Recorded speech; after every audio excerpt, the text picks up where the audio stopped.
കൊടകര ഷഷ്ടിയോടനുബന്ധിച്ച് കൊടകര ഗാന്ധിനഗർ ഏകലവ്യ കലാകായിക സമിതിയുടെ നേതൃത്വത്തിൽ നിർധനർക്ക് പച്ചക്കറി പലവ്യഞ്ജനങ്ങൾ അടങ്ങിയ കിറ്റുകൾ വിതരണം ചെയ്തു. ഏകലവ്യ കലാകായിക സമിതി പ്രസിഡന്റ് ടി.സി. ഷജിത് കുമാർ അധ്യക്ഷത വഹിച്ചു. ഫ്രാങ്ക്ലിൻ തോമസ് USA കിറ്റ് വിതരണം നിർവഹിച്ചു. ഏകലവ്യ കലാകായിക സമിതി secretary TG. Ajo, panchayat standing committee chairman Joy Nellissery, panchayat അംഗം CD സിബി, ജോസ് മാസ്റ്റർ, ടോമി കള്ളിയത്തുപറമ്പിൽ, പ്രദീപ് കല്ലിങ്ങപ്പുറം എന്നിവർ സംസാരിച്ചു.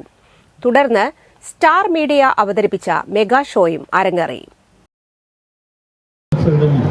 ഞാൻ നിങ്ങളോട് എൻ്റെ സ്നേഹത്തോടെ ഞാൻ അറിയിക്കുന്നു. ഷഷ്ടി മഹോത്സവം തുടക്കം കുറിക്കുകയാണല്ലോ മുന്നോട്ട്. എൻ്റെ ചെറുപ്പകാലത്ത് ഞാൻ ഇതെല്ലാം പങ്കെടുത്തിട്ടുണ്ടായിരുന്നു. അതുപോലെയല്ല ഇപ്പോൾ. ഏതായാലും എനിക്ക് നിങ്ങളോടൊപ്പം ഈ മഹോത്സവത്തിൽ പങ്കുകൊള്ളാൻ സാധിച്ചതിന് ഞാൻ വളരെയധികം സന്തുഷ്ടനാണ്. ഞാൻ വളരെ ഹാപ്പിയാണ്. പിന്നെ പ്രവർത്തനങ്ങൾ ഞങ്ങൾക്ക് എന്നും തന്നതായിട്ടുള്ള ഞങ്ങളുടെ വേപ്പെട്ടൻ അദ്ദേഹമാണ് ഇത് ഉദ്ഘാടനം ചെയ്യുന്നത്. അദ്ദേഹത്തിൻ്റെ നല്ല മനസ്സിന് ഏകലവ്യയുടെ എല്ലാവിധ മംഗളങ്ങളും നേരുന്നു. അധികം സംസാരിക്കുന്നില്ല.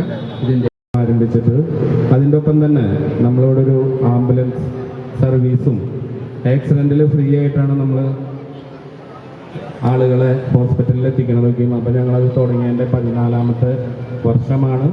എല്ലാ വർഷവും ഇവിടെ ഈ സ്റ്റേജ് പ്രോഗ്രാം നടത്താറുണ്ട്. ഇന്ന് നമ്മൾ നിർദ്ധരായ 20 കുടുംബങ്ങൾക്ക് പച്ചക്കറിയും പലചരക്കും കിറ്റ് കൊടുക്കുന്നുണ്ട്. ആ ഒരു ചടങ്ങാണ് ഇവിടെ നടക്കുന്നത്. അധികം പ്രശ്നം